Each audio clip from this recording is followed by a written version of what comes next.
How's it going, gang? Chris Cart's back through the mail Monday. 6 returns for you today, including one in an envelope here.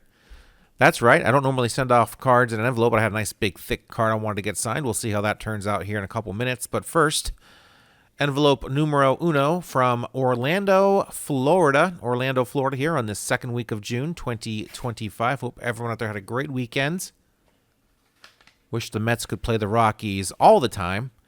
And we got David Villar here on a 2023 Topps throwback, and he did not sign the 2023 base card. It was kind of stuck to the other card, so actually might have been just a honest mistake, not a unwillingness to sign a second card, actually. In fact, that's kind of what I think might have happened, because he usually signs 2 or 3 pretty easily. He was a 2018 draft pick of the Gigantes, 11th round overall. Spent 4 years with the Giants, Got a little bit of playing time in 2021. Got into 118 games over the 4-year period, including this year, actually. Played 9 games with the Giants this year before being released. He elected free agency and actually signed with the Mets.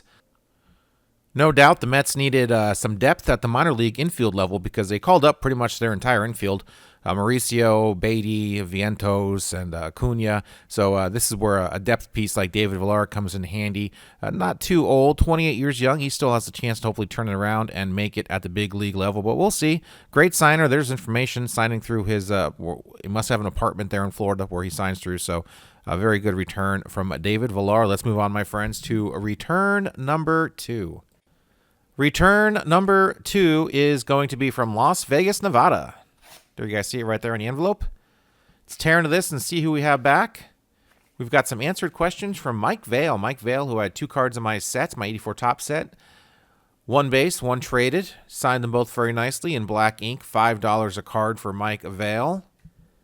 10 years in the big leagues as sort of a pinch hitter, backup player. 7 different teams during those 10 years.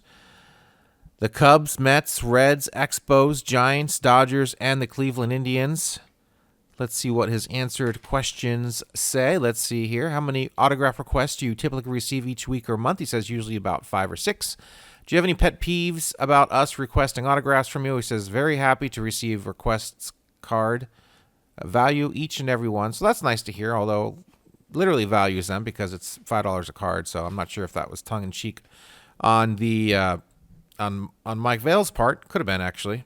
Kind of funny if it was. He does value each and every one. He values them all at $5 a piece, so at least $5 a piece. $10 in my case, both cards signed for the set. Nice return from Mike Vale. Nice return. Let's move on, my friends, to return number 3.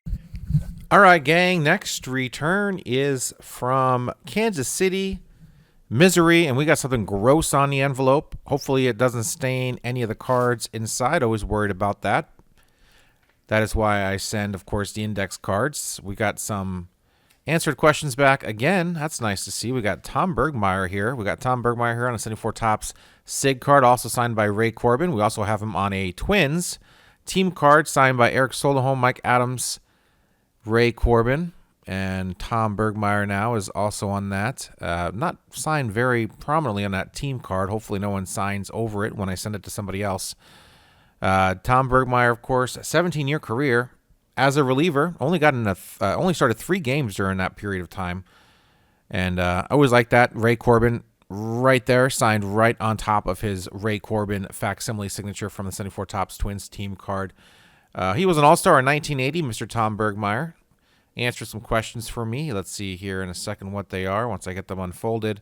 Tom Bergmeyer played mostly for the Red Sox, the Royals, and the Twins. 5 and 4 years. Couple years with the Angels, as well as the Athletics, I'm guessing. I think I'm wrong. Some other California team. Did answer. He said he gets about 25 to 30 TTM requests a week. That's a lot. And is there any pet peeve or anything that he'd like us to know about asking for autographs? He says, send money, ha. So that's funny. Couple of comedians back-to-back returns. Tom Bergmeyer, nice return from him. And yeah, there you go. Yeah, that's gross. Whatever's on the envelope made it to the questionnaire and thankfully stopped there. The cards are A-OK, which is very good because, of course, I got a multi-signed Twins team card on there that I got to send to somebody else. If anybody has any suggestions on who to send the 74 Topps Twins team card to, let me know. That is it, my friends, for this return. Nice one from Tom. Let's move on for return number 4. You know, back in 1769, the Spanish expedition just roamed all the way through California, naming a bunch of cities after saints. This return comes from one of those such cities, Santa Ana, and we got Dick Nenn here. Dick Nenn, father of Giants shutdown reliever Rob Nenn. Also signed on this is Pete Craig, who I think you saw me get back just a few weeks ago, actually, and immediately sent us out to Dick Nenn. 85 years young, still going strong with the signature. Looks really good. If you guys want to feel old, Rob Nenn is now 55 years old. Man, I remember him playing like it was yesterday. 6 years in the big for Mr. Dick Nenn. 224 career batting average, 21 home runs. Nice return. Nice to get this completed by Mr. Nenn. Let's move on, my friends, to return number 5. All right, gang, next return here is from Baton Rouge, Louisiana. This is not going to be Ron Guidry, or it might be, actually. I did send him an 88 Topps card. So we will be seeing Guidry back here in the future. Ray Fontenot here on an 87 Topps card. Ray Fontenot on an 84 Topps card. Both signed from my set. Very nice 4-year career as a pitcher. 145 games he got into during those 4 years with the Cubs, Yankees, and the Minnesota Twins. First half of his career was a starter. Second half of his career, he was a reliever.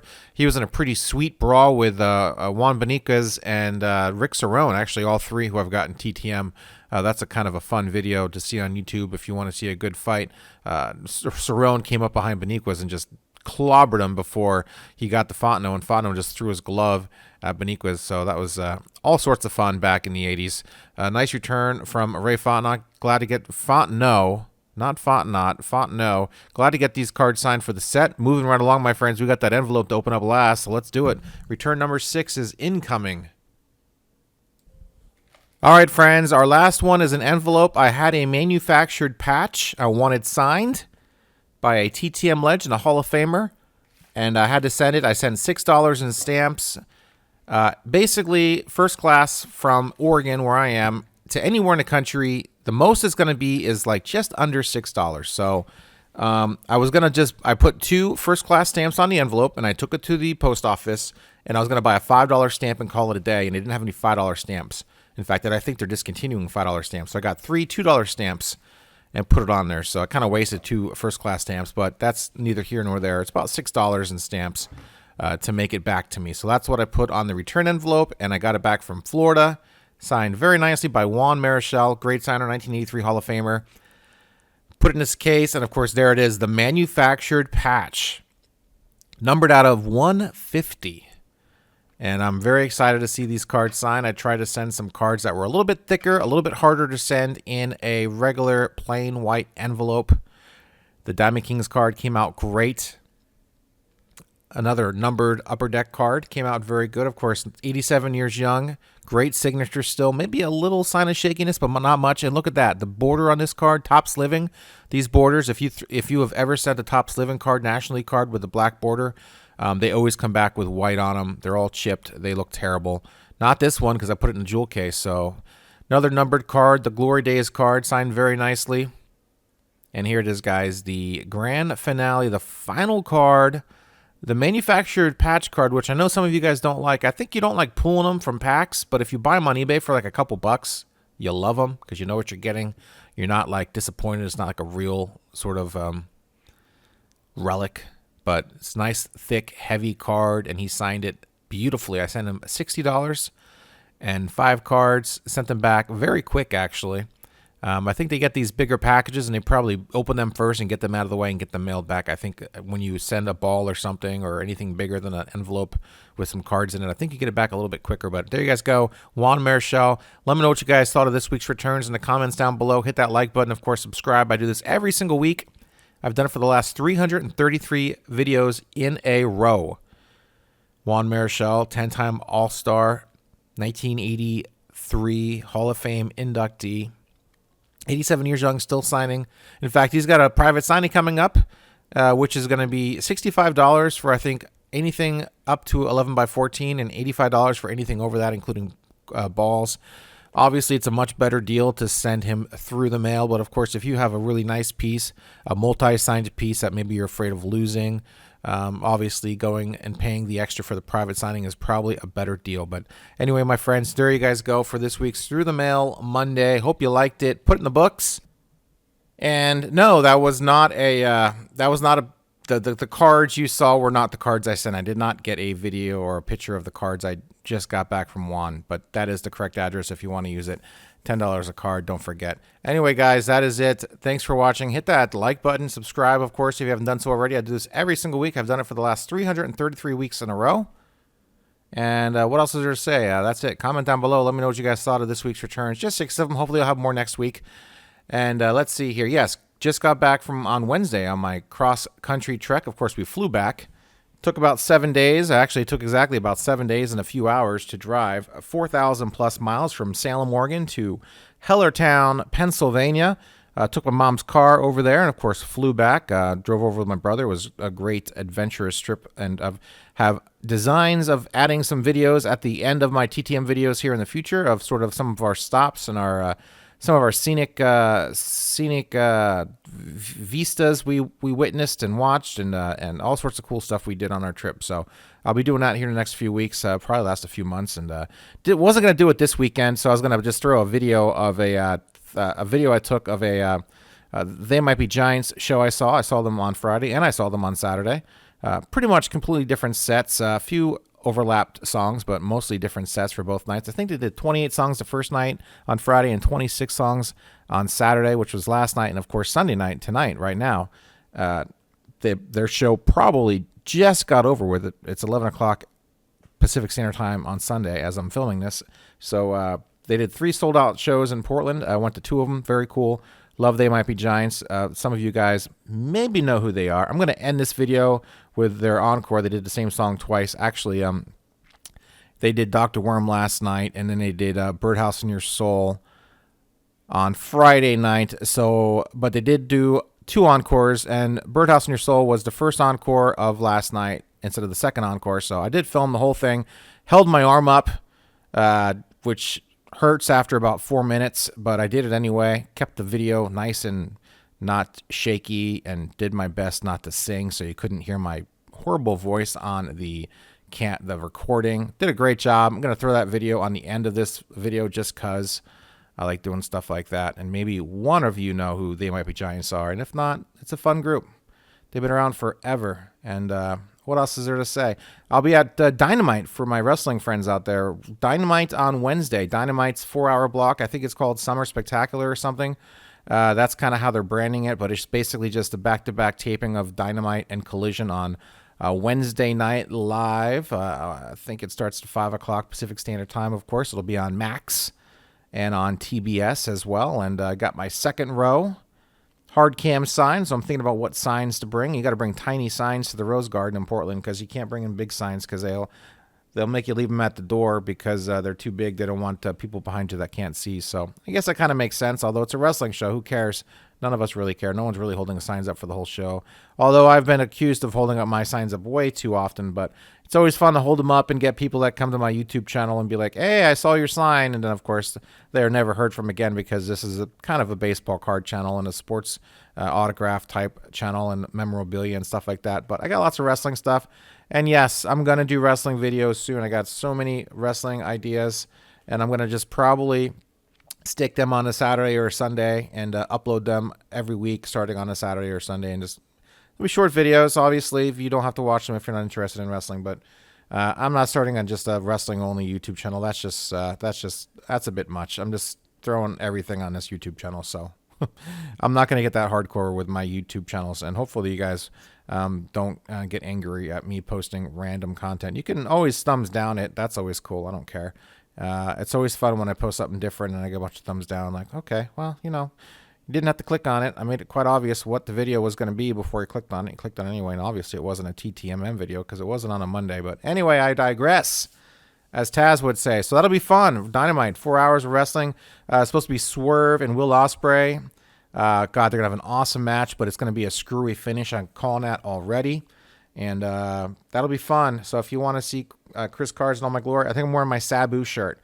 I was at Sabu's last match at WrestleMania 41 weekend, GCW's Joey Janela's Spring Break 9, I think it was, number 9, at the Palms Casino. I went to that show, and of course I saw the craziness that was Sabu's match. I got all sorts of videos from Mania weekend that I went to, and the GCW show, and Sabu's match, and the Sandman's entrance, which I was like literally a part of because he came out right next to me, which was like a dream come true for anyone who knows Sandman and ECW and his entrance. That was the most surreal. That was incredible. And I'm glad I got to see Sabu's last match because, of course, he passed away 3 weeks later. So, and of course, I saw him at WrestleCon and got my WWE, that's too many W's, encyclopedia signed by him, and twice actually, plus dated for his final match date because I actually got it signed on the day of his final match. And I told Sabu, I said, Sabu, don't kill yourself. And he said, too late. And I thought it was funny. He was a funny dude. Very dry sense of humor. Right up my alley. Anyway, I'm rambling. Super rambling. More than usual. Anyway, here's this song I recorded last night. And great show. They Might Be Giants, if you don't know who they are. This song is about a nightlight. And, of course, the everlasting question of who watches the watcher? Who watches the nightlight? Who watches over him as the nightlight watches over whomever is using the nightlight?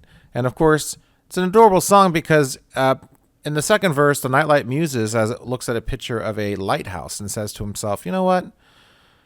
That is my primitive ancestry, the lighthouse, and they did a great job keeping the beaches shipwreck free. And then the nightlight says to himself, I couldn't do that job. I'd be very bad at being a navigational beacon because I'm too small. I don't put out enough lumens, and but